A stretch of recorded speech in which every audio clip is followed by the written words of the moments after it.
Hello, hi dear students, hi everyone.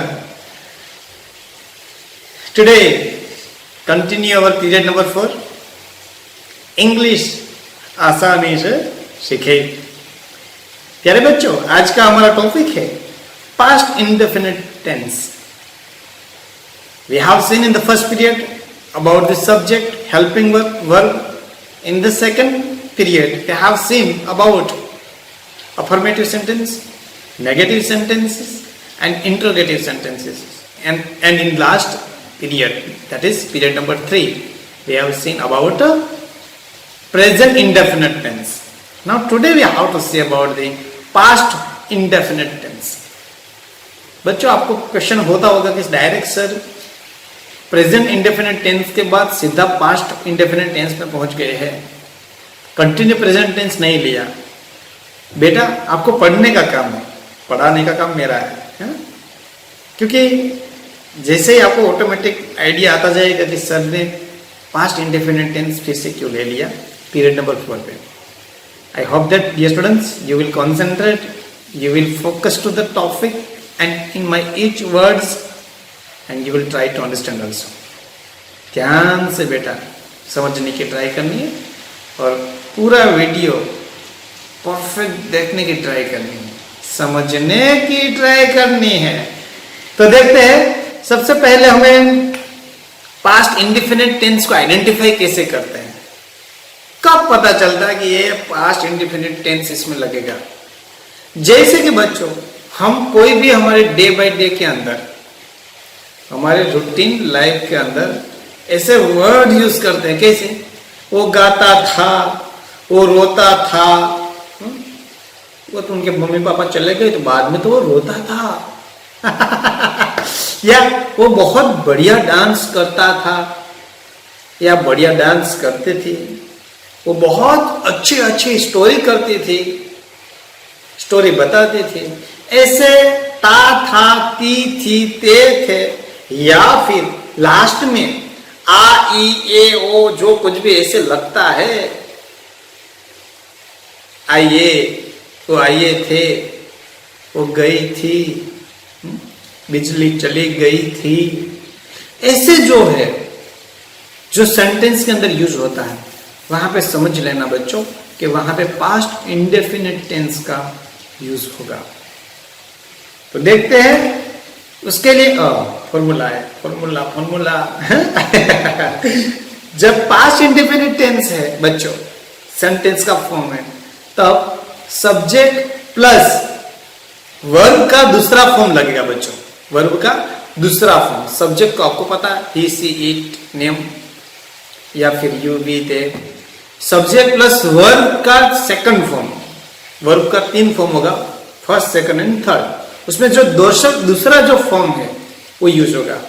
और जब उसको नेगेटिव सेंटेंस बनाते हैं तब सब्जेक्ट प्लस डिड नॉट और वर्ब का पहला फॉर्म जो हम अफर्मेटिव सेंटेंस या प्रेजेंट इंडेफिनिट टेंस के अंदर यूज करते हैं। देखते बच्चों, एक सेंटेंस यहां पे लिखा मैंने, एक राजा रहता था। हाँ, यहाँ एक आया था, आपको आइडिया था कि एक मतलब वन, राजा मतलब किंग, रहता था मैंने कहा ना, ता, ती थी, ऐसा कोई भी आए तो समझ लेना कि वहां पे वर्ब का दूसरा फॉर्म लगा देना है और पास्ट इंडेफिनिट टेंस का फॉर्म है। यहां पे बच्चों वन नहीं लगाएंगे, लेकिन ए आर्टिकल लगा के मतलब उसका ही मतलब एक ही होगा, एक किंग रहता था, वर्ब का दूसरा फॉर्म, सब्जेक्ट प्लस वर्ब का दूसरा फॉर्म। वर्ब का दूसरा फॉर्म क्या है? रहता मतलब लिव। हेलो, रहना मतलब live, I am living there. Live मतलब रहना, उसका दूसरा फॉर्म लिव का होगा, लिव्ड। A king lived. यार बच्चों समझने की ट्राई करना। पास्ट मतलब थोड़ा सा हो गए इवेंट्स, जो घटना हो चुकी है उसको इंडिकेट करने के लिए एक राजा वहां रहता था, रहता नहीं मतलब रहता था, तो मतलब ए किंग लिव्ड, रहता था मतलब सब्जेक्ट यहाँ राजा है, वर्ब का दूसरा फॉर्म, वर्ब का पहला फॉर्म लिव है और यहाँ पे दूसरा वर्ब का फॉर्म हो जाएगा लिव्ड, ए किंग लिव्ड। उसको नेगेटिव सेंटेंस कैसे बनाएंगे? तो भाई subject plus did not plus verb का पहला फॉर्म। जब नेगेटिव सेंटेंस बनाते हैं बच्चों तब डिड नॉट लग जाएगा, डू या डज नहीं लगेगा। प्रेजेंट इंडेफिनिट टेंस में सिंगुलर में हम डज लगाते थे, प्लूरल में डू लगाते थे। लेकिन यहाँ पे बच्चों याद रखना है प्यारे बच्चों कि जब पास्ट इंडेफिनिट टेंस है उसमें डू या डज नहीं लगेगा, डिड लगेगा। और डिड लगने के बाद अगर नेगेटिव सेंटेंस बनाया तो वर्ब का पहला फॉर्म ही रहेगा, दूसरा फॉर्म नहीं होगा। अफर्मेटिव सेंटेंस अगर है जैसे कि सब्जेक्ट प्लस वर्ब का दूसरा फॉर्म, यानी सब्जेक्ट एक्टिंग मतलब वर्ब का दूसरा फॉर्म लिव का लिव्ड हो जाएगा। और यही नेगेटिव सेंटेंस जब बनाते हैं बच्चों तो यहाँ पे आप देख सकते हैं subject plus did not plus verb का पहला फॉर्म, यानी कि सब्जेक्ट एक्टिंग डिड नॉट लगा दिया, डिड नॉट, और वर्ब का पहला फॉर्म मतलब लिव्ड, लिव का दूसरा फॉर्म लिव्ड होता है। A king did not live, यहाँ पे फिर ईडी नहीं लगेगा, लिव्ड नहीं होगा बच्चों, ये लिव मतलब वर्ब का पहला फॉर्म ही रहेगा।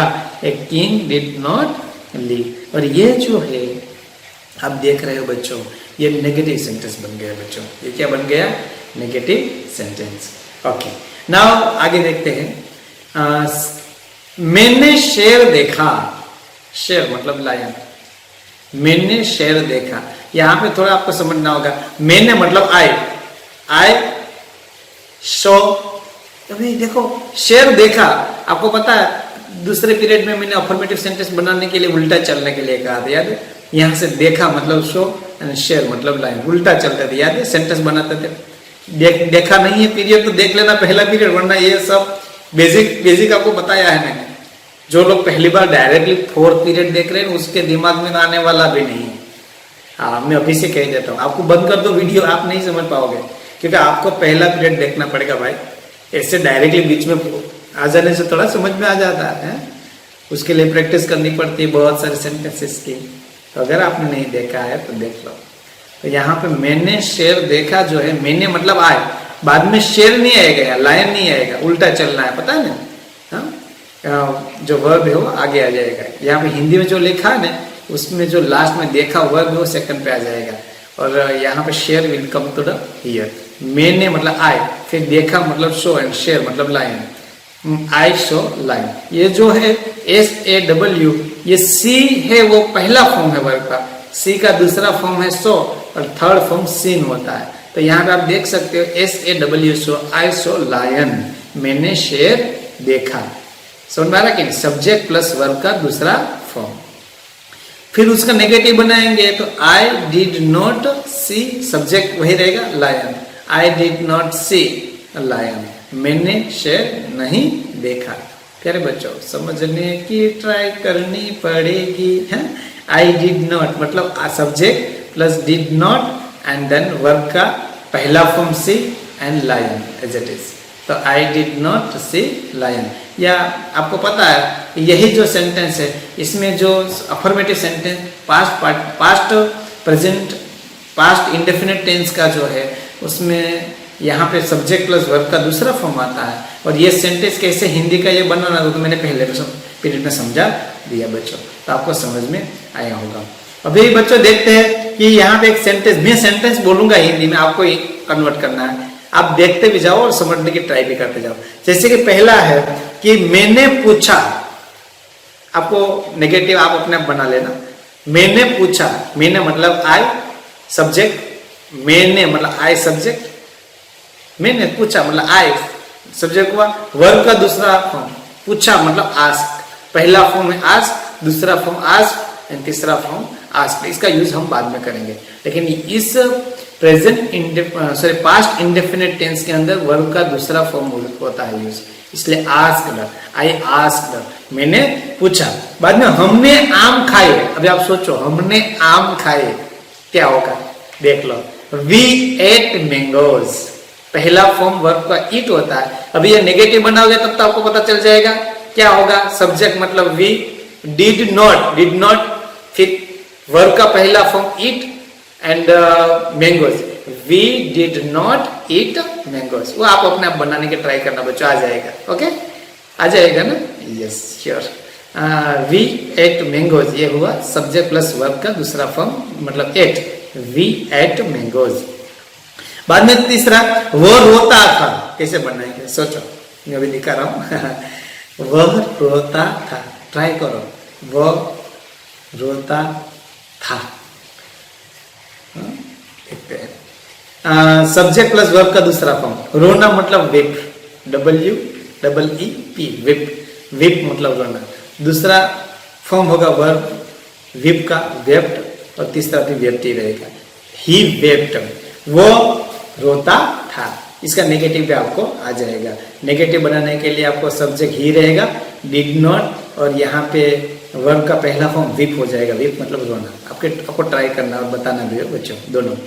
और काजल ने कपड़े नहीं धोए, Kajal did not wash the clothes, Kajal ने कपड़े नहीं धोए, Kajal did not wash the clothes. इसका नेगेटिव आपको बन जाए, समझ में आ जाएगा। काजल ने, पहले हिंदी में भी लिख देना, काजल ने कपड़े नहीं धोए। अभी आगे नेक्स्ट देखते, तुमने पैसे नहीं दिए, तुमने सोचो क्या होगा, तुमने पैसे नहीं दिए, you did not give money. अभी यू डिड, पैसे यह नेगेटिव, इसलिए देखो यू मतलब तुमने पैसे नहीं दिए, तुमने मतलब सब्जेक्ट, यू, डिड नॉट और वर्ब का पहला फॉर्म गिव मनी। इसमें आपको नेगेटिव सेंटेंस दिया तो आपको अफर्मेटिव सेंटेंस आपको अपने आप बनाने की ट्राई करना है। मतलब यहाँ पे डिड नॉट निकल जाएगा और गिव की जगह गेव हो जाएगा, यू गेव मनी, आपने मतलब यू गेव मनी हो जाएगा। डिड नॉट गिव मनी मतलब नहीं दिए, और यहाँ पे सब्जेक्ट प्लस वर्ब टू मतलब यू गेव मनी, तुमने पैसे दिए थे, और यहाँ पे तुमने पैसे नहीं दिए थे बच्चों। ओके, हम नहीं सोते थे, क्या होगा, वी डिड नॉट स्लीप। इसका अफर्मेटिव आपको बनाना है, वी स्लेप्ट, सब्जेक्ट वी आएगा और वर्ब का दूसरा फॉर्म स्लेप्ट हो जाएगा, वी स्लेप्ट हो जाएगा, मतलब हम सोते थे और उसका सोते नहीं थे, वी डिड नॉट स्लीप। उसमें आपको पता है बच्चों कि वर्ब का पहला फॉर्म आ जाएगा जब नेगेटिव सेंटेंसेस बनाते हैं तब। ओके, और बाद में है, मैं दिल्ली में रहता था, आई लिव्ड इन दिल्ली, मैं दिल्ली में रहता था, आई लिव्ड इन दिल्ली, और उसको फिर I lived in Delhi. Negative sentence बनाने के लिए आई डिड नॉट, लिव्ड नहीं आएगा, पहला फॉर्म आएगा वर्ब का, आई लिव इन दिल्ली। बाद में क्या तुम बोलते थे, प्रश्नार्थ, तो इसमें बेटा डिड है वो आगे आ जाएगा और कोई नहीं। आप सभी जो है ना ये सेंटेंस अभी आपको थोड़ा बढ़ भी जाएगा। एक प्रश्नार्थ है कि क्या तुम बोलते थे, तो देखो डिड यू स्पीक, यहाँ प्रश्नार्थ है क्या, मैंने नहीं पुट किया, इसमें आगे आ जाएगा सब्जेक्ट मतलब जो डिड है, डिड यू स्पीक, क्या तुम बोलते थे, तो ये डिड है वो आगे आ जाएगा तो प्रश्नार्थ बन जाएगा। ओके बच्चों, ध्यान रखना। बाद में क्या मेहमान आए थे, तो यहाँ पे देखो मैंने पहले कहा ना द गेस्ट, यहाँ पे एक बात तो पहले पक्की याद रखें, जब डिड वर्ड यूज होगा तब वर्ब पहला ही फॉर्म यूज होगा। डिड द गेस्ट कम, समझ में आ रहा कि नहीं, केम नहीं आएगा, डिड द गेस्ट कम, मेहमान आए थे। बच्चों समझ में आए आ रहा, क्या मेहमान आए, क्या मेहमान आए, याद रखना। क्या तुमने खबर सुनी, डिड आगे आ जाएगा। Did you here the news, समझ में आ रहा है, बाकी सब सेम ही रहेगा, यू हियर द न्यूज मतलब सेम ही रहेगा। Did you here the news, क्या तुमने न्यूज सुनी। फिर क्या वो बाद में है, अगर मैंने नहीं सुनी न्यूज, मैंने न्यूज नहीं सुनी तो I did not here the news, समझ में आ रहा कि नहीं आ रहा। फिर आगे देखते हैं, कोमल ने पत्र लिखा, Komal wrote a letter, Komal subject, फिर वर्ब का दूसरा फॉर्म राइट का रोट, और थर्ड होगा रिटर्न जो आपको नेक्स्ट आगे के टेंसेस में यूज होगा। ये कोमल रोट ए लेटर, कोमल ने पत्र लिखा। हमने मोबाइल बेचा, वी सोल्ड, सेल मतलब बेचना है तो सेल वर्ब का पहला फॉर्म है, दूसरा फॉर्म सोल्ड होगा। वी सोल्ड मतलब सब्जेक्ट प्लस वर्ब का दूसरा form the mobile, we sold the mobile. और आप हिंदी में लिखो आपको पता है उल्टा चलने के लिए कहा तो वही सेंटेंस बनेगा, we sold the mobile. Okay, बाद में हम did you eat the food, क्या तुमने खाना खाया, तो क्या होगा, did you eat the food, okay, समझ में आ रहा है कि नहीं? तुमने खाना मतलब did you eat the food, क्या तुमने खाना खाते थे, बराबर, खाना खाते थे। Did you eat the food, did आ गया जाएगा, यू एट द फूड, और आपको पता है डिड लगेगा तो वर्ब का एक नहीं लगेगा, इट लगेगा। ओके, नाउ क्या वो जानती थी? Did she know, she know मतलब जानती थी। डिड शी नो, क्या वो जानती थी? उसने फिल्म देखी, he watch the movie, he watched, watch second verb form, यहाँ पे he subject, watch the movie, he watched the movie, क्या उसने मूवी फिल्म देखी, उसने फिल्म देखी। तुमने गाना नहीं सुना, ऐसा हुआ। You did not listen the song, देखो you did not, negative sentence, you subject, did not के बाद लिसन वर्ब का पहला form, the song, you did not listen the song, तुमने गाना नहीं सुना। इसी तरह बच्चों आपको कंप्लीट करना है, और अभी लास्ट में आए हैं यहाँ पे वर्क करने के लिए। एक्स्ट्रा में आपको थोड़ा एग्जाम्पल के फॉर्म में हिंदी में दे देता हूँ, और आपको नेगेटिव क्वेश्चंस, अफर्मेटिव सेंटेंस मतलब simple sentences and negative sentence, interrogative मतलब प्रश्नार्थ जैसे वाक्य, negative sentences and affirmative sentence बनाने की ट्राई करनी है। यहाँ पे मैंने एग्जाम्पल और भी दिया। चिड़िया उड़ी, उसने उससे मारा, तुमने कुछ नहीं बताया, क्या तुम घर गए, हम फर्श पर बैठे थे, बच्चा रात को रोता था, उसने सड़क पर कार चलाई, हमने शादी में खाना खाया, पत्ते पेड़ से गिरे। ऐसे कितने सारे आपके मन में जो भी आते हैं ऐसे सेंटेंसेस सोचो, लगाओ दिमाग में और बना करके भेजो। और ये टेंस के अंदर आपको कोई भी प्रकार का टेंशन नहीं रहना चाहिए। ये टेंशन में टेंशन नहीं रहना चाहिए। इसी तरह थोड़ी प्रैक्टिस करनी है बच्चों, और अपने आप से मोर देन 100 ज़्यादा सेंटेंसेस बना करके मुझे भेजना है। तो आई होप डियर स्टूडेंट्स आपके दिमाग में ये फॉर्मूला, ये सेंटेंस और ये टेंस आ गया होगा, रह गया होगा। थोड़ी प्रैक्टिस कर लेना, बहुत बढ़िया मौका है। ये वीडियो जैसे ही मिल जाए तो एक बार अच्छी तरह देख लो। और एक बात याद रखना है, एक बार देखने से समझ में नहीं आता है तो उत्तम सर के ऊपर मत सर टपकाना और कहना यार क्या सर, थोड़ी आप दूसरी बार भी ट्राई करना, तीसरी बार भी ट्राई करना, समझ में आ जाएगा। कहीं आपके दिमाग में नहीं आ रहा और बाद में मेरे पर मत डालना। जितना मैंने समझाया उतना ट्राई करना समझने की, और लिख करके जितना हो सके उतना लिखते बिचाना है वीडियो को, थोड़ा पॉज करते करते। और फिर भी अगर टाइम मिल जाए तो पीरियड 1, 2, 3 भी देख लेना, ताकि दिमाग में कंफ्यूजन निकल जाए। ये मौका है, अच्छा मौका है अभी ये ग्रामर के साथ टेंस सीखने का। बाद में तो automatically when you will start to speak ना, सब इजी हो जाएगा। बस इतना ही बच्चों। Thank you very much, keep watching, thank you.